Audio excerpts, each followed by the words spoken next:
Génesis capítulo 2, versículo 15. Una vez más vamos allí. Génesis 2, verso 15. El Señor Dios tomó al hombre y lo puso en el huerto del Edén para que lo cultivara y lo cuidara. Lo cultivara y lo cuidara.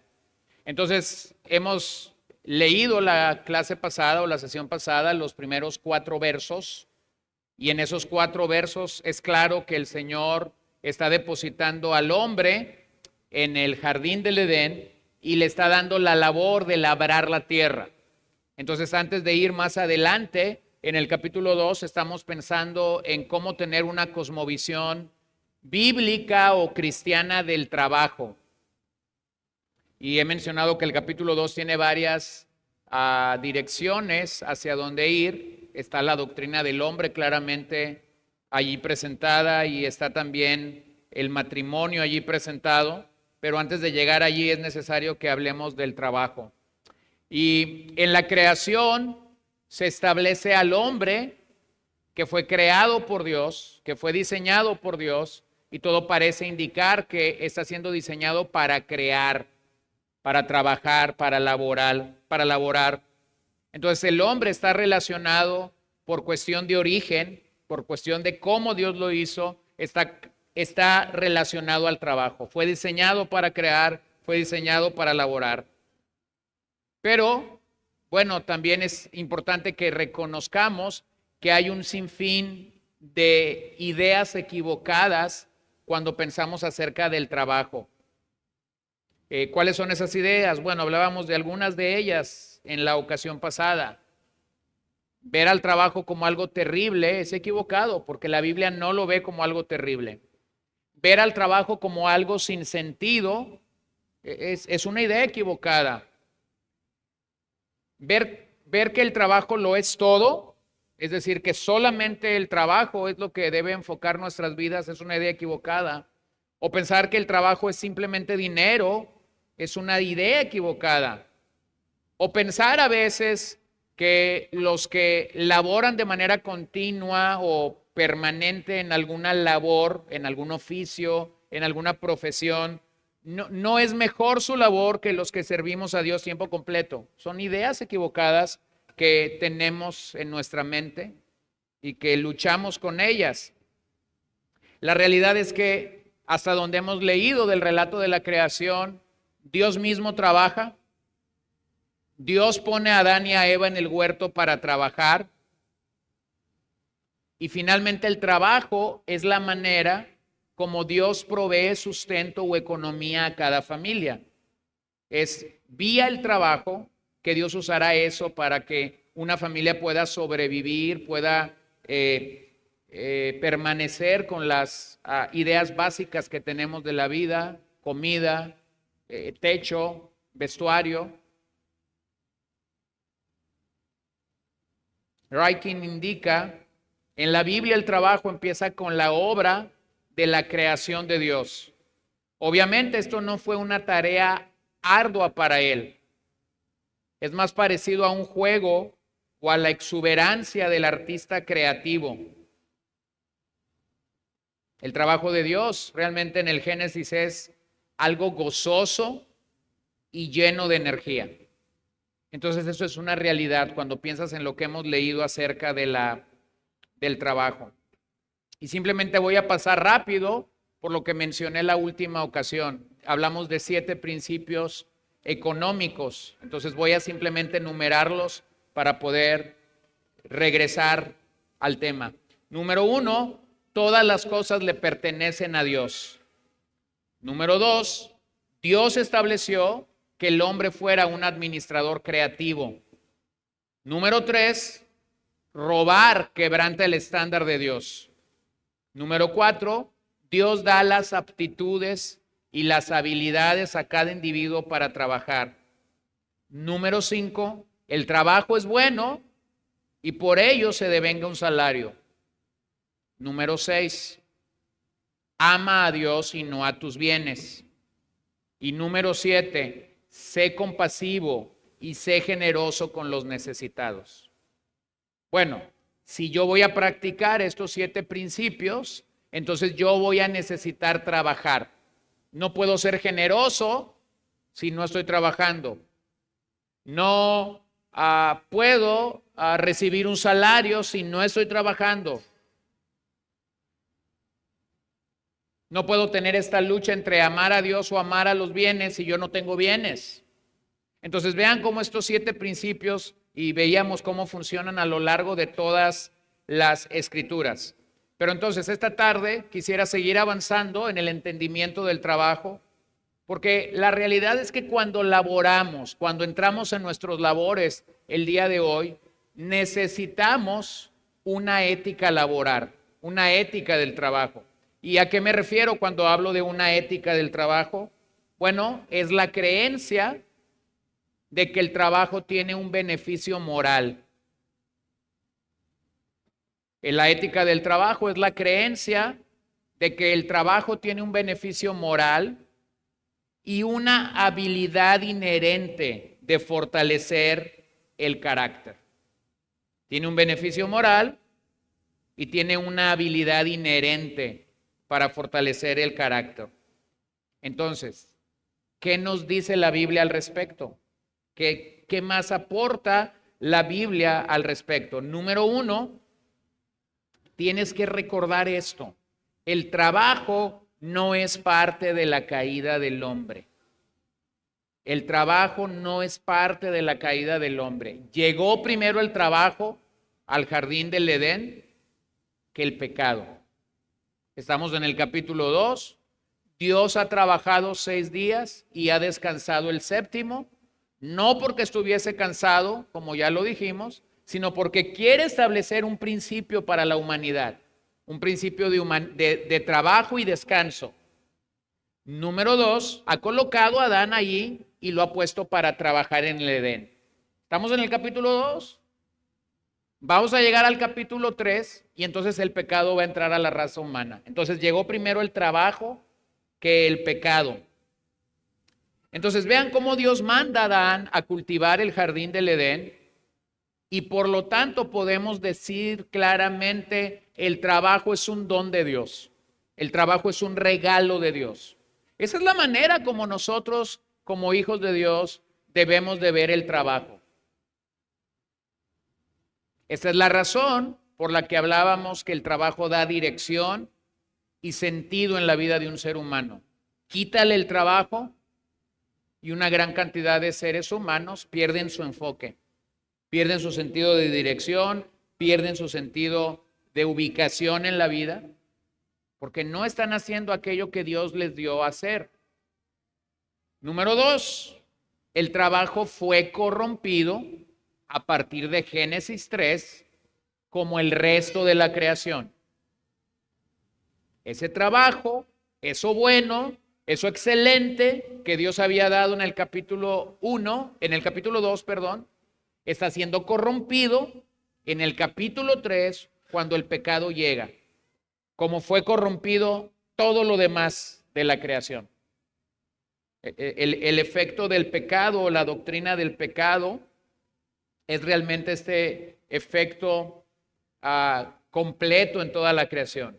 No solo se afectó a la humanidad, sino que se afectó toda la creación. Número 3, el trabajo arduo. El trabajo arduo es una virtud. Ese trabajo arduo que se realiza trae realmente beneficios al hombre. Nosotros tenemos el testimonio del apóstol Pablo, por ejemplo, un hombre que su oficio era ser hacedor de carpas. Eso a lo mejor no tiene mucho sentido para nosotros, porque no vivimos en un tiempo donde la gente vive en carpas. No vivimos en un tiempo de cuando la gente viaja, lleva su carpa para montarla donde sea necesario. Pero en el día de Pablo sí era común. La gente ponía carpas para poder dormir en ausencia de un hotel, en ausencia de este tipo de situaciones que hoy tenemos. Entonces, posiblemente la manera más fácil en el que tú puedes entender el oficio de Pablo sería la talabartería, es decir, el uso de las pieles para hacer ciertos artículos. Entonces, nosotros vemos que Pablo en algunas ocasiones está trabajando para poder suplir, no solamente para las necesidades de él, sino para suplir las necesidades de algunos de sus discípulos. En algún otro momento, como fue el caso de Aquilas y Priscila, cuando Pablo llega a Corinto y tiene que sostenerse vía su trabajo, llega el momento en que Aquila y Priscila llegan a la ciudad, tienen el mismo oficio de Pablo, entonces el taller ya ha sido montado por Pablo. Aquila y Priscila dicen, nosotros nos encargamos, ahora sí, de tiempo completo a proclamar la palabra de Dios. Entonces vean que Pablo había hecho las dos cosas, había trabajado para poder sostener el ministerio y había trabajado totalmente en el ministerio. Era dependiendo la situación que estuviese aconteciendo o pasando alrededor de su vida. Entonces, lo que quiero destacar es que para Pablo esto no era un problema. El hecho de tener que trabajar para sustentar o sostener su propio ministerio y el ministerio de otros. Lo cual me dice que lo que sí sería un problema sería lo que nosotros conocemos como el ocio. Y Pablo lo dice claramente cuando escribe una de sus cartas a los tesalonicenses y les dice, el que no trabaja, ¿se acuerdan? ¿Que no qué? Que no coma.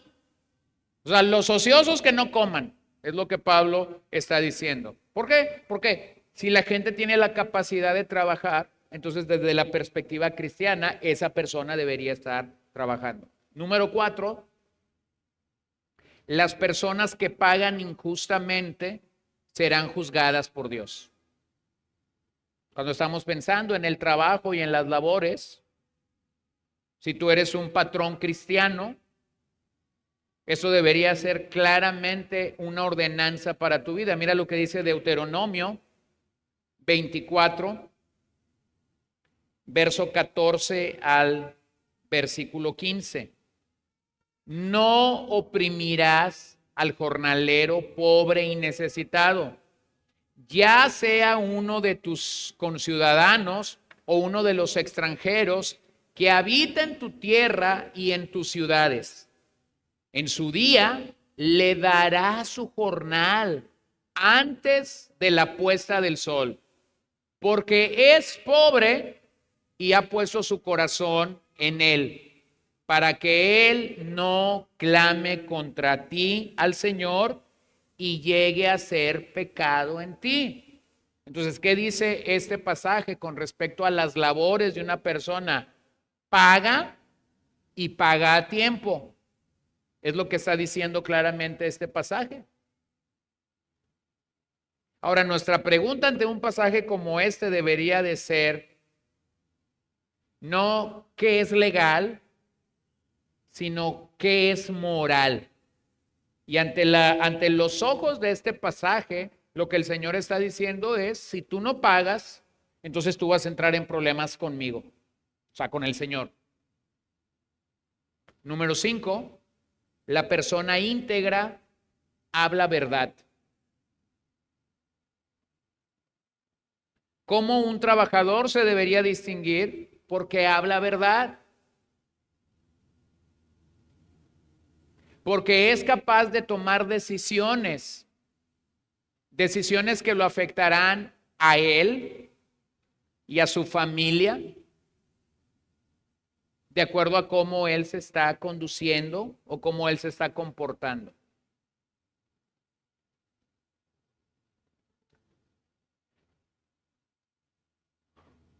Bueno, encuentro que esto es común en la sociedad en la que vivimos y no voy a poner específicamente el nombre a un oficio, pero usted no me dejará mentir que si algo realmente es mal visto por nosotros cuando contratamos a alguien, es la impuntualidad, es el que te digan que se te entrega en un día y se te entrega un mes después. es el que te den un presupuesto inicial, pero resulta que al final el presupuesto se vio afectado en un 60%. ¿Sí lo ven? Entonces la gente está siempre como diciendo, ojalá yo encontrara a un carpintero, plomero, albañil, mecánico, al que le pones la mano, ¿no? Que fuera puntual, que fuera responsable, que dijera la verdad. Bueno, cuando la Biblia está pensando en un trabajador cristiano, está pensando en un trabajador que habla verdad. O sea, en pocas palabras, si sabes que no terminas hoy a las 5, que puedas decir, ¿sabes qué? No puedo entregarte hoy, pero te puedo entregar mañana a las 12 del día.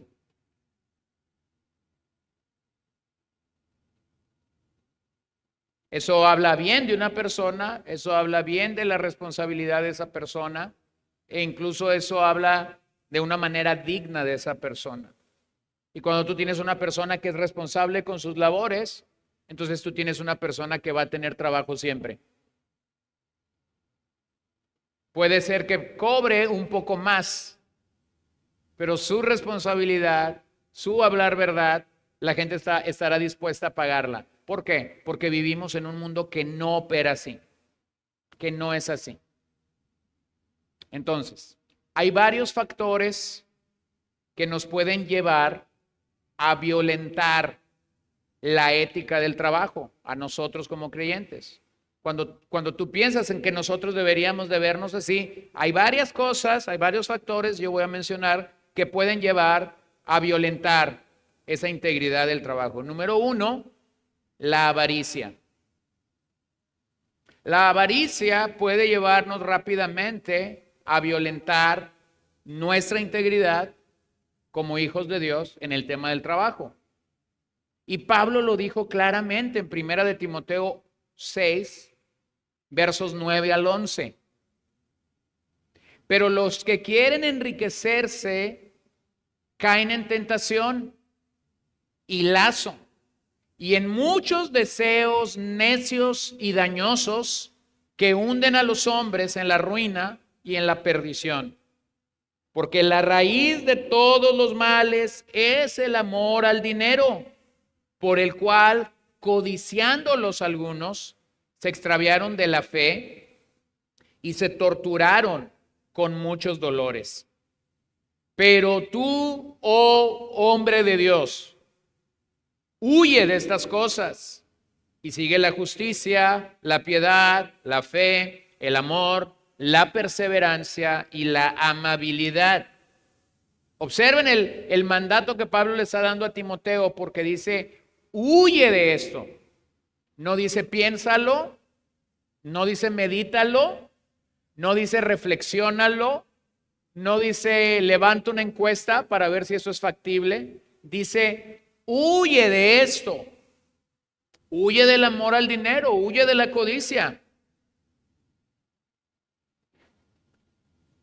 Tim Keller dijo acerca de la codicia que la codicia no solo es amor al dinero, sino también la excesiva preocupación por él. Entonces, cuando tú tienes a una persona que está preocupada excesivamente por el dinero o por los temas que pudieran estar alrededor del dinero, tú tienes una persona que está despertando su codicia. Y si el dinero sigue siendo una preocupación excesiva para ti mañana, pasado mañana, el próximo año, entonces realmente vas a llegar a un punto codicioso en tu vida.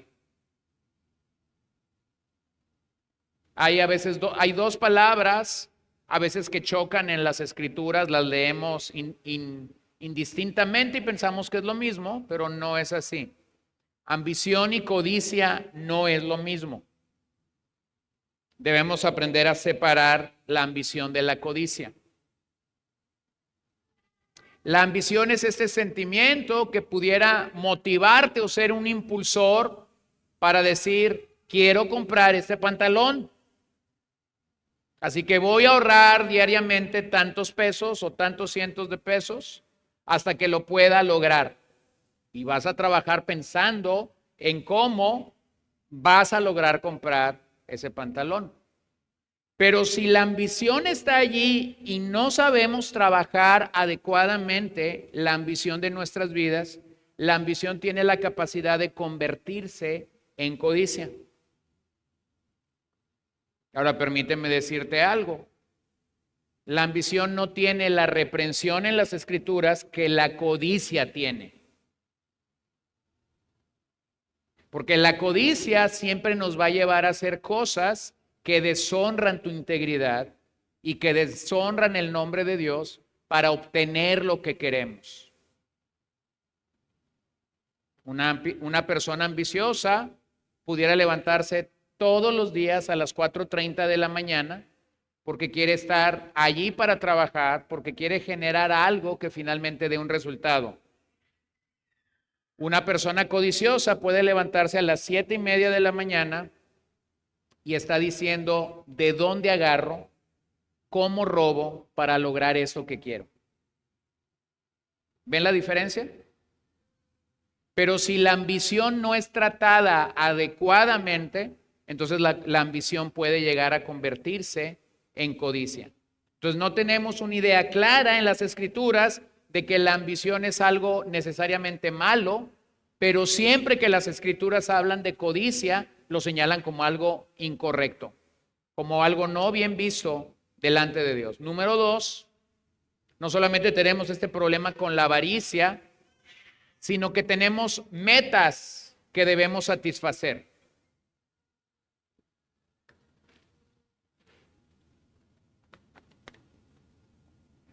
Metas que debemos satisfacer. Estas metas que debemos satisfacer nos lleva a entregarnos a presiones que debemos satisfacer o llenar que otras personas, a veces familiares o amistades cercanas, nos han impuesto. Entonces lo explico fácilmente. Un padre o una madre no tiene la capacidad de dar cierto tipo de vestido, cierto tipo de calzado, cierto tipo de un bien al hijo, pero resulta que el grupo en el que esa persona se relaciona, la familia, la escuela, donde está, hay una presión de grupo porque todos sí portan eso menos él. Entonces, el padre o la madre se van a ver buscando metas para satisfacer algo en su hijo, pero no tienen la capacidad de hacerlo. ¿Lo ven? Y eso va a despertar nuevamente la codicia. Número 3, el narcisismo de nuestros días. El narcisismo de nuestro día, que no es otra cosa sino buscar verme bien, que no solo yo me vea bien, sino que los demás me vean bien, y es un tremendo problema de nuestra época. Ese es un tremendo problema el día de hoy. El narcisismo, de hecho, busca el dinero y la fama lo más rápidamente posible. Y como los estudiosos de nuestros días lo dicen claramente, sin el sacrificio que distinguió a la generación de nuestros padres o de nuestros abuelos. Posiblemente puedes pensar en tu papá o puedes pensar en tu abuelo y puedes pensar en estas jornadas laborales largas.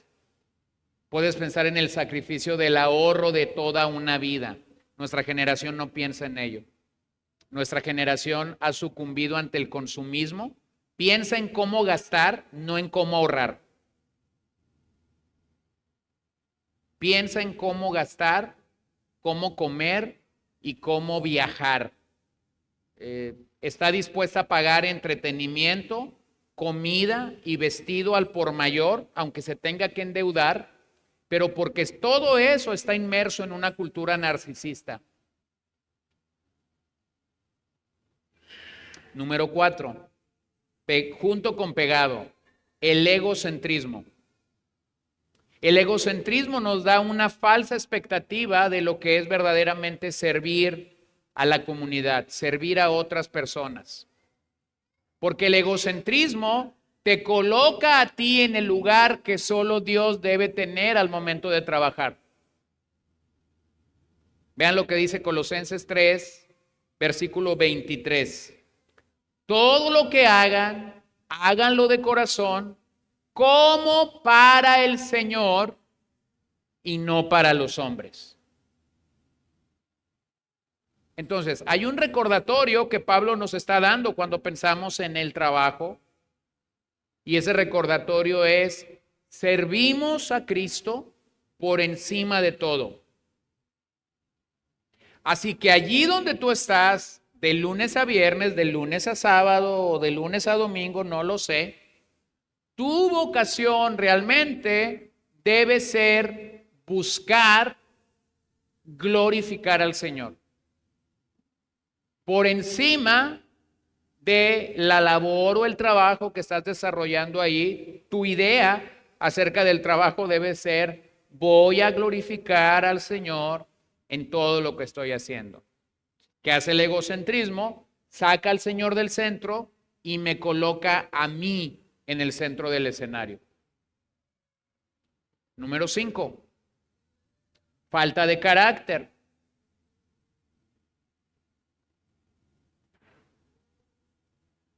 Y la falta de carácter, simple y sencillamente, nos lleva a ser trabajadores que se ausentan por cualquier cosa de su trabajo, que llegan tarde continuamente a su trabajo y que tienen toda una idea de por qué yo debería trabajar menos en vez de trabajar más.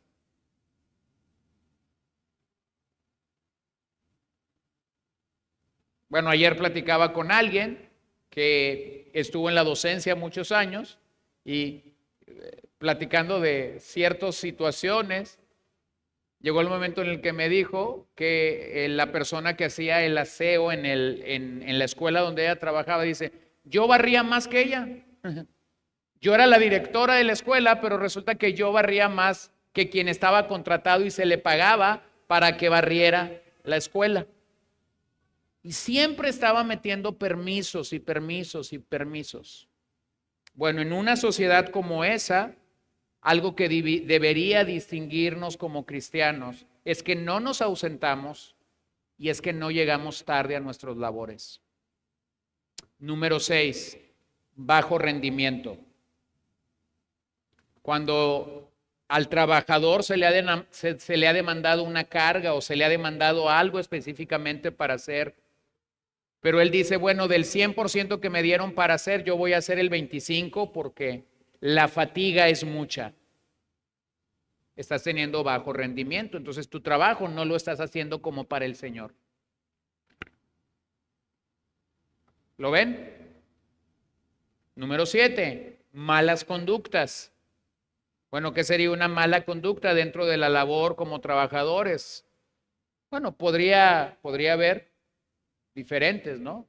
No someternos claramente a las autoridades que tenemos al interior de nuestras labores.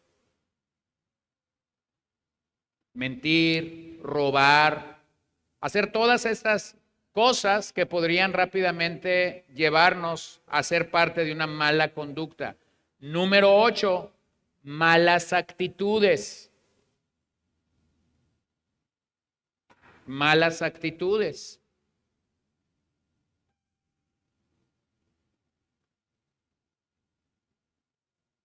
Número 9, el uso de las redes sociales en tu horario laboral. Bueno, cada vez más y más es común que la gente está siendo dominada por eso. Tú ves a gente manejando literalmente, estando en redes sociales, estando con una llamada en altavoz, estando contestando mensajes. Bueno, no te pagan por eso, ¿cierto? En tu contrato no dice puedes usar tu celular las 8 horas laborales. De hecho, hay algunos trabajos donde te restringen el uso del del celular y te dicen, bueno, tú entras, pero el celular se queda en el locker. ¿Por qué? Porque te contratan no para que estés en tu celular, te contratan para trabajar. Número 10, mentiras en tu currículum. Bueno, siempre que vas a pedir a llenar una solicitud de empleo o de trabajo, entonces te piden que agregues un currículum y no es como que mientras más grande o más largo sea ese currículum, vas a tener una mejor idea de quién es esa persona, porque de hecho pudieras mentir si tú no estás respaldando todo lo que tú dices que has hecho con documentación. Número 11, negocios personales al interior de la empresa. Bueno, no estamos pensando que una persona que es contratada tiene la capacidad o la facultad de hacer negocios personales cuando ya esa empresa lo está contratando para pagarle un salario. Número 12, robo hormiga. La pluma que se viene todos los días en tu camisa. Los 3 clips que te pusiste en la bolsa de tu camisa todos los días. Hasta estas cositas chiquitas para tomar notas, ¿no? Los post-it, que todos los días estás trayendo de la oficina a tu casa. Bueno, se le conoce como robo hormiga. Pero si yo le quito la palabra hormiga, sigue siendo robo. Número 13, compartir información de tu empresa. Bueno, son cosas que no nos tocan y que claramente no debemos hacer. Y cuando estás pensando en una cosmovisión cristiana del trabajo, las tienes que poner claramente delante de ti, porque tienes que entender, esto es lo que Dios está determinando realmente para sus hijos, que seamos íntegros, rectos en ese sentido. Ahora, aunque no voy a llegar al capítulo 3, simplemente permíteme poder observar lo que pasó cuando el pecado llegó. Cuando Adán y Eva pecaron, la naturaleza del trabajo se modificó para los seres humanos. Génesis 3:17. Entonces el Señor dijo a Adán, por cuanto has escuchado la voz de tu mujer y has comido del árbol del cual te ordené diciendo, no comerás de él, maldita será la tierra por tu causa, con trabajo comerás de ella todos los días de tu vida. Espinos y cardos te producirá y comerás de las plantas del campo, con el sudor de tu rostro comerás el pan hasta que vuelvas a la tierra, porque de ella fuiste tomado, pues polvo eres y al polvo volverás. Observa que ya en el capítulo 2 se le ha dicho que cultive el huerto, que labore, que trabaje allí. Pero ahora cuando el pecado ha entrado, se agregan algunos aditamentos.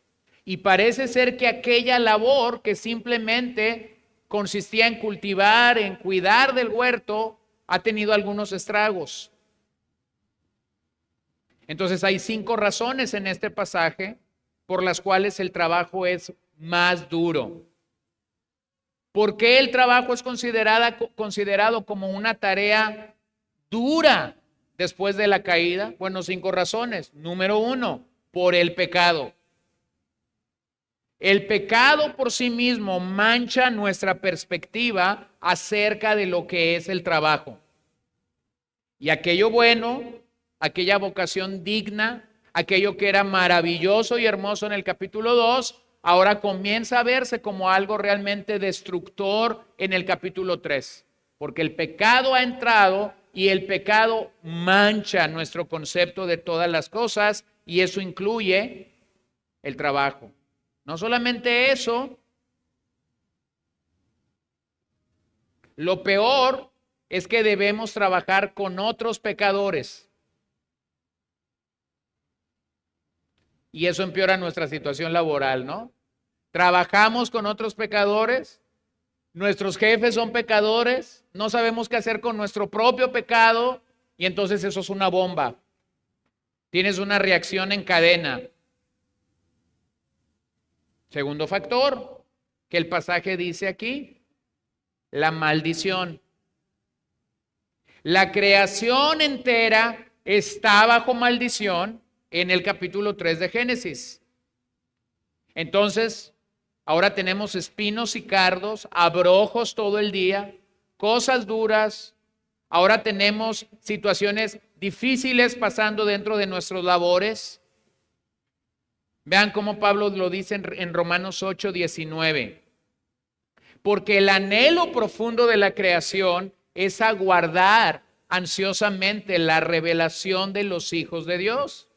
Porque la creación fue sometida a vanidad, no de su propia voluntad, sino por causa de aquel que la sometió en la esperanza, de que la creación misma será también liberada de la esclavitud de la corrupción a la libertad de la gloria de los hijos de Dios.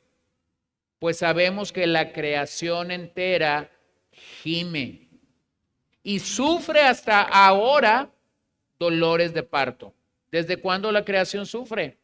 ¿Desde cuándo la creación gime? Desde que el pecado entró a la raza humana. Génesis 3.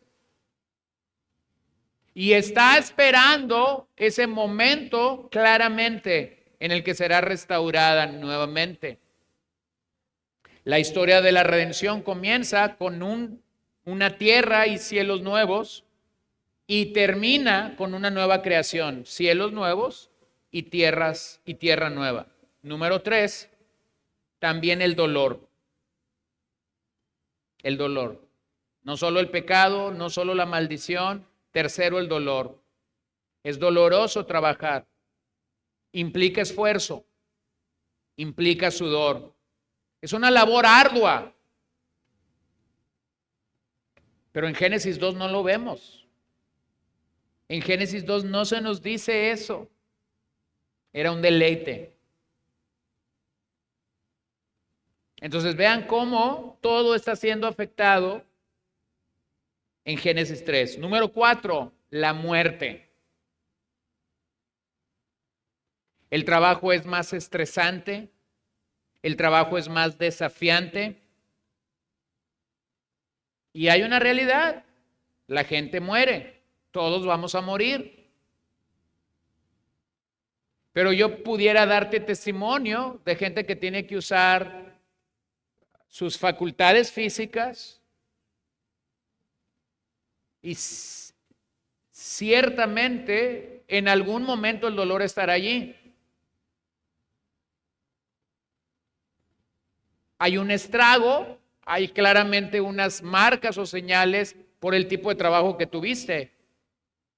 Bueno, el otro día preguntaba por alguien al que conocí hace algunos años, de oficio albañil, y entonces ahora cuando está entre posiblemente pasados los 80, no puede caminar, sus rodillas han resentido todo el trabajo físico que claramente ellos tienen, toda la carga que ellos depositan o ponen en su cuerpo. Entonces a eso me refiero cuando pensamos sí van a morir en algún momento, y mayormente encuentras que la gente que tiene ciertos o cuales trabajos tiene más facultad o más posibilidad, de llegar a ciertas situaciones. Bueno, ¿quién tendría más posibilidad de caerse de una escalera? Bueno, quien se está subiendo a las casas a reparar algo en los techos, ¿no? Ese tiene más posibilidad que tú y que yo, que nunca nos subimos en una escalera hacia una parte alta. O no sé si conoces algún hombre de negocios, algún empresario, alguna posición gerencial, que de repente lo conoces joven y a la vuelta de 5 años o está lleno de canas o simple y sencillamente no tiene cabello. El tipo de trabajo que están haciendo hicieron estragos en su cuerpo. Entonces ese es el factor de la muerte. Número 5, la separación. Claramente después de Génesis 2, el hombre está separado de Dios. Adán y Eva están disfrutando de una comunión íntima con Dios a través de su vocación en el capítulo 2. Pero cuando el pecado entra, Adán y Eva están separados de Dios.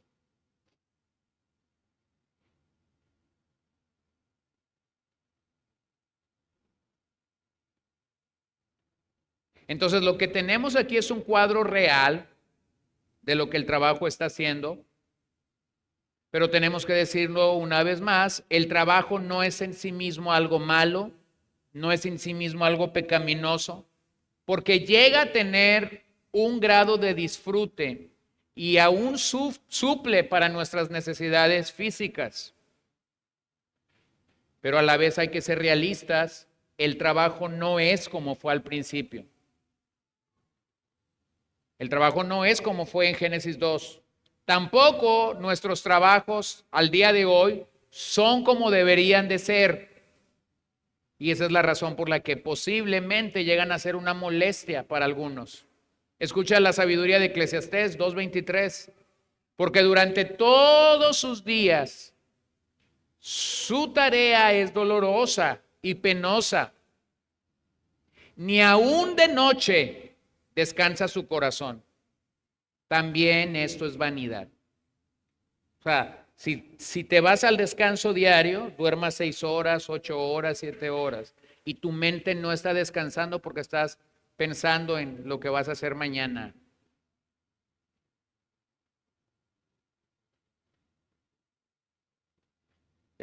Hace tan solo unos días, antes de que el Señor llamara a nuestro hermano Otón a su presencia, estaba platicando con él en esos momentos de lucidez que tenía, y entonces yo recuerdo que regularmente su día empezaba a las 4 de la mañana y él trabajaba para una compañía, para una tienda de venta de comida, y a él le tocaba poner la carne a las 4 de la mañana. Su trabajo empezaba llegando a poner las ollas y poner la carne, ¿no? Y entonces yo simplemente para querer saber si estaba en acción, le hago la broma de decir algo así como son las 4 de la mañana, ¿qué toca? La carne, dice, hay que poner la carne. Entonces imagínate, te vas todos los días a dormir y estás pensando las 4 de la mañana, la carne o lo que hagas a esa hora. ¿Cuándo descansas? ¿Cuándo paras?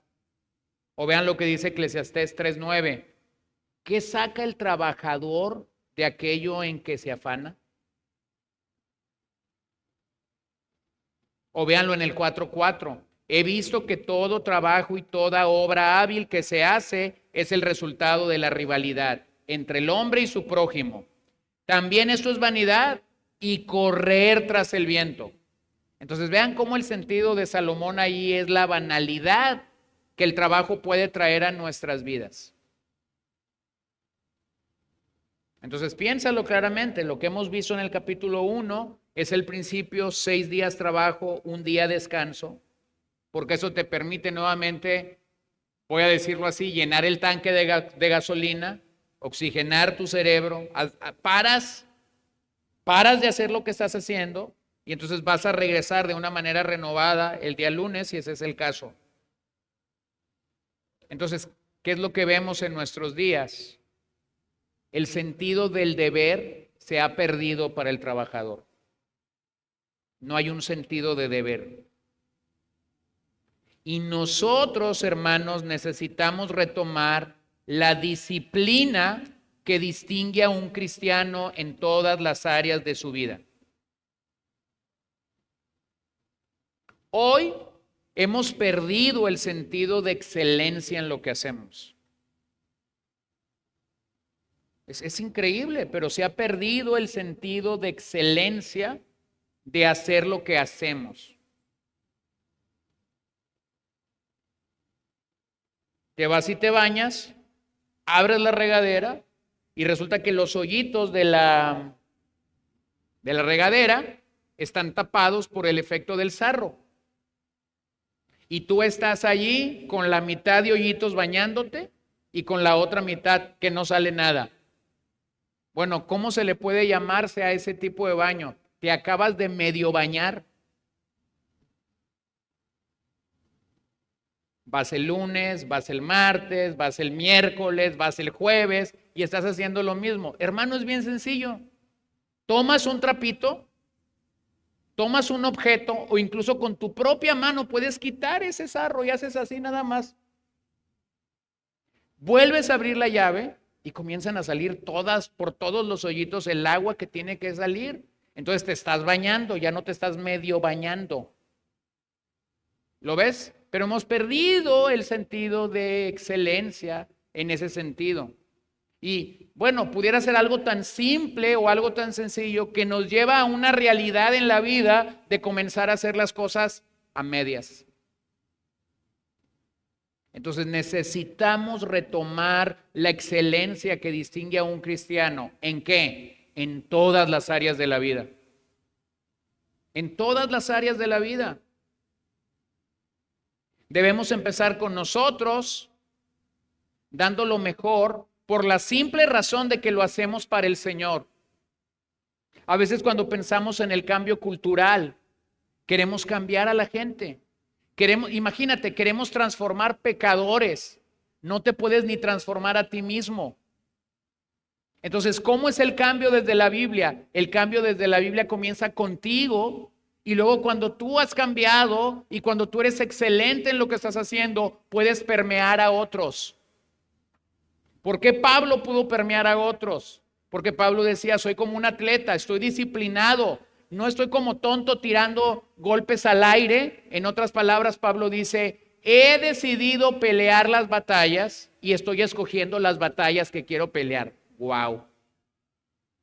O sea, no ando tirándole golpes al aire, nada más para ver qué tumbo, sino que Pablo dice, estoy escogiendo las batallas que quiero pelear. Y claramente hay batallas que Pablo ha asumido que va a pelear y las peleó excelentemente. Necesitamos recuperar ese sentido. En Jesús tenemos un gran ejemplo. Juan 4:34, mi comida es hacer la voluntad del que me envió. Es decir, él estaba trabajando para el Padre y su comida era obedecerlo. O en Juan 5:17, el Padre y yo estamos trabajando. O en Juan 9:4, me es necesario hacer la obra de Dios, ya que la noche llegará y no podré hacerlo. Entonces, ¿qué está haciendo Jesús? Laborando. ¿Para quién? Para el Padre. ¿Lo ven? O puedes leer puedes leer lo mismo desde las páginas del libro de Daniel. Pero este mismo Daniel sobresalía entre los funcionarios y sátrapas porque había en él un espíritu extraordinario. ¿Un qué? Un espíritu extraordinario. De modo que el rey pensó ponerlo sobre todo el reino. Entonces los funcionarios y sátrapas buscaron un motivo para acusar a Daniel con respecto a los asuntos del reino. Pero no pudieron encontrar ningún motivo de acusación, ni evidencia alguna de corrupción, por cuanto él era fiel. Y ninguna negligencia ni corrupción podía hallarse en él. Entonces estos hombres dijeron, no encontraremos ningún motivo de acusación contra este Daniel, a menos que encontremos algo contra él en relación con la ley de su Dios. ¿Lo puedes ver? Daniel estaba laborando, lo estaba haciendo excelente o extraordinariamente, y no había nada malo que decir de él. Pero sabían que Daniel era un adorador de Dios, así que dijeron, vamos a tratar de buscar algo que lo comprometa en esta situación. Un espíritu extraordinario. Bueno, lo puedes ver claramente en el día de Daniel. Él no estaba queriendo cambiar a Babilonia.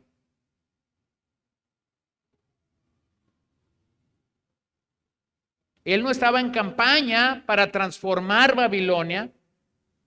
Lo que él estaba haciendo simplemente es servir en los diferentes reinos o en los diferentes momentos de monarquías en las que él estuvo, sirviendo de manera excelente y extraordinaria. Y eso fue lo que otros comenzaron a ver como algo glorioso y grandioso.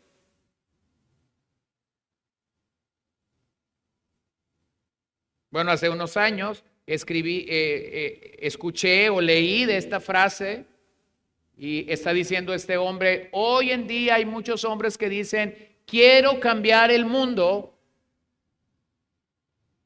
pero ni siquiera están dispuestos a cambiar el pañal de su hijo de 3 meses. ¿Cómo un hombre que quiere cambiar el mundo no va a querer cambiar el pañal de su hijo de 3 meses? Y entonces la gente se puede subir a una avenida de decir, quiero cambiar esto porque esto es así y así y así. Mira, si eres soñador está bien, pero el reto bíblico no es ese. El reto bíblico es vive excelentemente. Que otros te vean de tal manera que otros quieran seguirte, quieran ser como tú.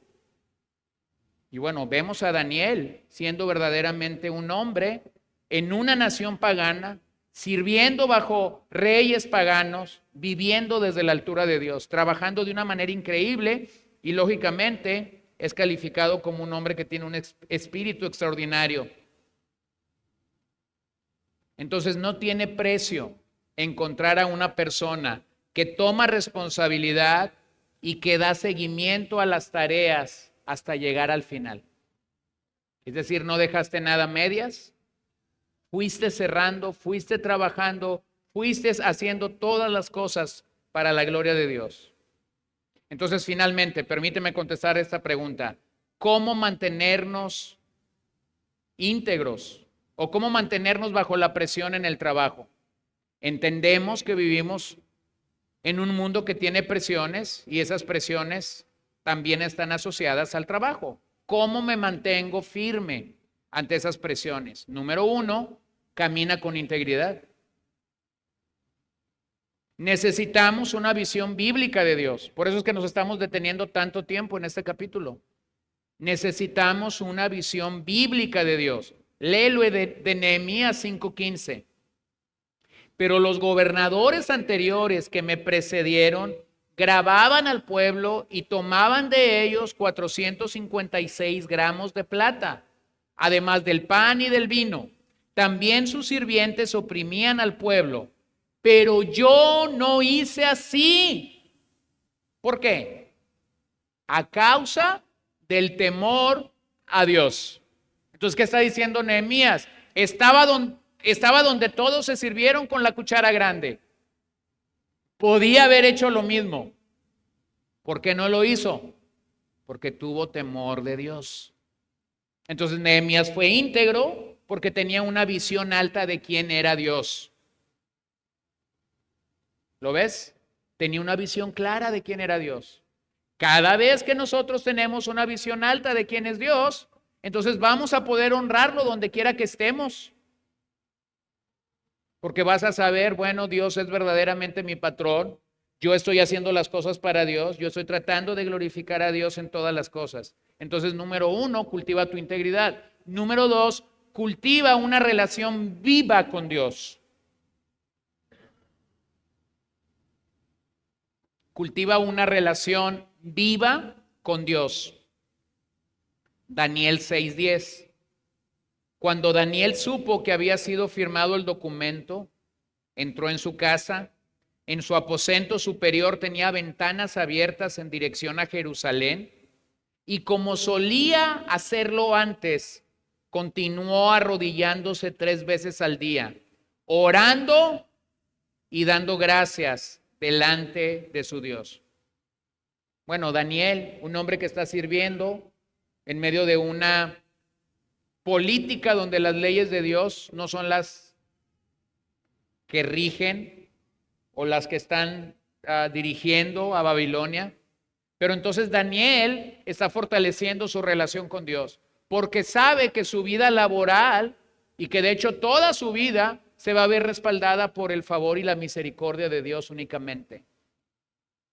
Entonces, ¿qué tienes que hacer cuando las presiones de tus labores y de tu trabajo son duras? Cultiva una relación con Dios. Número 3, cultiva convicciones. Cultiva convicciones. Las personas de nuestros días tienen muchas opiniones. La gente opina aunque tú no le pidas opinión. ¿Qué quiero decirte con esto? Que el hombre puede tener opiniones diversas del deporte, de política, de cómo manejar el tiempo, de cómo manejar finanzas, de cómo vivir la vida en familia. La gente tiene opiniones distintas, sostiene opiniones, pero los cristianos no vivimos por opiniones. Los cristianos tenemos convicciones. Y a diferencia de los hombres que sostienen opiniones, las convicciones bíblicas nos sostienen a nosotros. ¿Lo puedes ver? El hombre tiene opiniones y está diciendo hazlo así, hazlo así, hazlo acullá, pero para un cristiano realmente las convicciones nos sostienen a nosotros. Entonces, ¿qué es una convicción? Una convicción es más que una creencia. Yo puedo creer algo, pero resulta que cuando estoy cerca del fuego, se me olvida lo que creía o ya no creo así, porque no me conviene. Pero la convicción es esta. Si paso por el fuego no me voy a quemar. Si paso por el río no me voy a ahogar. Entonces, en un mundo que opina y que sostiene opiniones, el creyente tiene convicciones y las convicciones lo sostienen a él. Ve cómo el individualismo de esta era en la que vivimos ha llevado a nuestra sociedad a un pragmatismo increíble. Es decir, lo que funciona, eso es lo que hay que hacer.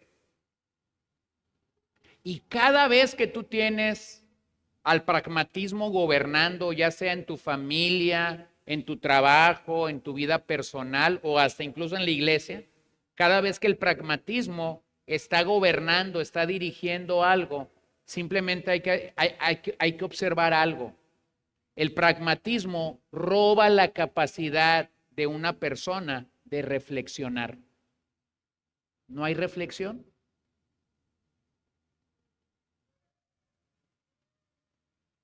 Les voy a mover un poquito la esfera, aunque es lo mismo, ¿no? Cuando tú tienes a un pastor o a un predicador que es más pragmático que bíblico, tú pudieras decir, bueno, pero que no lee su Biblia, que no la lee. Bueno, posiblemente sí la está leyendo, pero la está leyendo con los lentes del pragmatismo, entonces no hay reflexión. Yo les he platicado la historia que hace ya algunos ayeres me pasó. Estábamos en Phoenix en una conferencia de pastores. Estaba predicando a un hombre que había venido desde España. Era un maestro claro de la Biblia. Abría la Biblia cuando subía a predicar y la cerraba cuando se bajaba y se paseaba por la Biblia y finalmente predicaba versos muy cortos, pero le obtenía un montón de cosas a la Biblia. Entonces yo termino de escuchar a este español, salgo y busco un baño y en ese baño encuentro al pastor de la iglesia bilingüe de mayor crecimiento en la ciudad. Y él se estaba lavando la cara y cuando se estaba lavando la cara él me dijo, no entiendo, me dice. Manuel y yo leemos la misma Biblia y no predicamos igual. Y bueno, yo era muy joven para poder contestarle lo que hoy pudiera contestarle. Manuel era un hombre sostenido por convicciones, por eso era bíblico. Pero él era un hombre sostenido por la opinión de otra gente, por eso era pragmático. Bueno, Manuel fue llamado a la presencia de Dios ya hace también algunos años y creo que él pudo escuchar la voz del Señor al decir, buen siervo y fiel, entra en el gozo de tu Señor. Pero cuando yo veo el ministerio del otro hombre que estaba en el baño lavándose la cara, pues dejé de verlo posiblemente hace 20 años y hoy es más pragmático que cuando yo lo conocí. ¿Lo ven? Entonces cultiva convicciones. Número 4, cultiva humildad. Cultiva humildad. El orgullo busca la aprobación de los demás, aunque rompa la integridad. El orgullo busca hacerte ver siempre bien, aunque eso quebrante la integridad. La realidad es que en la mayoría de los casos, los patrones, quienes contratan a un trabajador, los contratan por aptitud, es decir, por lo que saben hacer, por el currículum que acabas de entregar, por las capacidades que tienen. Y a la vuelta de unos meses, los despiden por actitud. Tenemos muchas contrataciones por aptitud, tenemos muchos despidos por actitud. Impuntualidad, falta de respeto, el no someterte, el claramente tener siempre tus ideas, tu orgullo. Entonces, para cerrar, hermanos, el cristiano debe de ser el trabajador más feliz. El cristiano debe de ser el trabajador más excelente. El cristiano debe de ser el trabajador más satisfecho de este mundo. ¿Por qué? Por el principio claro de Colosenses 3, porque todo lo que hacemos, lo hacemos como para el Señor.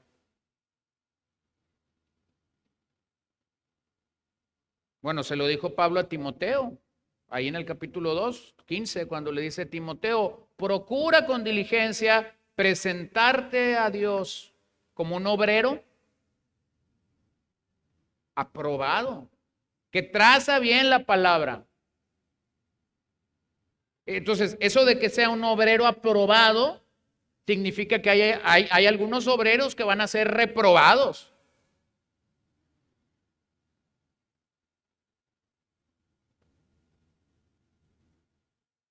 Entonces, mira, aún el ministerio requiere ese tipo de excelencia. Aún cuando tú escuchas a un predicador, tú puedes decir: a este predicador le faltó leer la Biblia. Tú puedes decir: a ese predicador le faltó pasar tiempo procesando este mensaje. La idea era buena, pero no hizo una reflexión adecuada del mensaje. Bueno, la excelencia pecaminosa siempre tiene que ver con perfeccionismo. Pero al honrar a Dios, cuando un hombre busca honrar a Dios, no está buscando el aplauso, no está buscando la popularidad en sus labores, simplemente está buscando ser aprobado por Dios. Esa es la manera como debemos trabajar. Lidiamos con falta de excelencia en este mundo, pero debemos modelar y debemos vivir íntegros en un mundo que no es excelente. Y en un mundo que no es excelente, cuando hay una persona que es excelente, va a brillar. Va a ser distinto. Va a ser diferente. Entonces, el cambio nuevamente se da una persona a la vez. Una persona a la vez, modificando el pensamiento, modificando los paradigmas, modificando el mundo en el que tú y yo vivimos. Entonces, esa es la razón por la que la Biblia nos da una cosmovisión adecuada de lo que es el trabajo. Entonces, voy a terminar en el cierre de Apocalipsis 22, versos 3 al 5. Ya no habrá más maldición. El trono de Dios y del Cordero estará allí. Y sus siervos, ¿qué dice? Sus siervos le servirán. ¿Qué es eso? Trabajarán para él. Entonces, hermanito querido, si tú eres de los que piensan: vamos a llegar al cielo y allá no vamos a hacer nada, gloria a Dios. Ay, permíteme quebrar tu corazoncito esta noche. Vas a servir al Señor. Entonces vas a seguir trabajando para Él. Y luego véanlo en el otro verso. Ellos verán su trono y su nombre estarán en sus frentes. Y ya no habrá más noche. Y no tendrás necesidad de luz de lámpara ni de luz de sol, porque el Señor Dios los iluminará. ¿Y qué dice?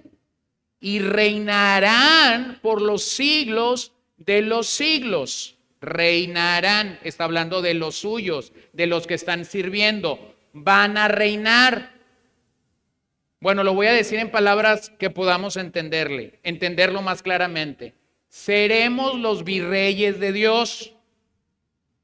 Tendremos dominio dado por Dios.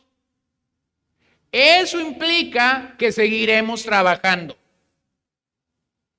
Además, pudiera sumar un par de pasajes, y ya no hay tiempo, que nos hablan de cómo los creyentes estaremos sirviendo en el futuro. Y todos esos versos dan a entender que el pueblo de Dios seguirá trabajando para Dios en los nuevos cielos y en la nueva tierra. Entonces, si tú estás pensando, ay, voy a llegar al descanso eterno, ya no voy a hacer nada. No, mi hermano, el trabajo es algo glorioso, dado por Dios en el capítulo 2, antes de que el pecado entra. Y finalmente, lo vuelvo a decir, en la nueva creación de Dios, nosotros no nos vemos como perezosos, nosotros nos vemos sirviendo y trabajando para el Señor.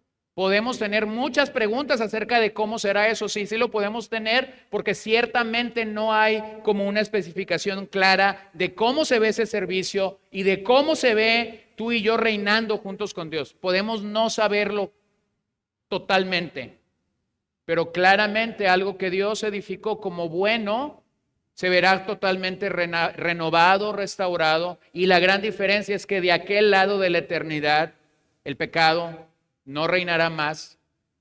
Entonces regresaremos al punto de Génesis 2, cuando el Señor le dice a Adán y a Eva, cultiva el huerto, y donde no hay estos efectos del pecado sobre las labores de trabajar y de servir. Oremos. Señor, gracias te doy esta noche por la oportunidad que tenemos de reconocer en tu palabra que no callas, que no nos dejas huérfanos en este sentido de cómo debemos trabajar y de cómo debemos hacer las cosas para ti. Oh Señor, permite que nuestros corazones puedan cultivar esa excelencia, que hagamos nuestro trabajo con excelencia, que sirvamos a ti con excelencia, que sí cantemos, oremos, leamos la Biblia con excelencia. Pero cuando el día inicia y nos tenemos que dar a nuestras labores diarias para poder hacer lo que cada uno de mis hermanos hace para traer el pan nuestro, el pan de nuestras familias a nuestras mesas, podamos hacerlo para glorificar tu nombre. Danos un nuevo sentido de lo que hacemos y permite que podamos crecer en ello y hacer todo para tu gloria. En el nombre de Jesús lo pedimos, Señor. Amén y amén.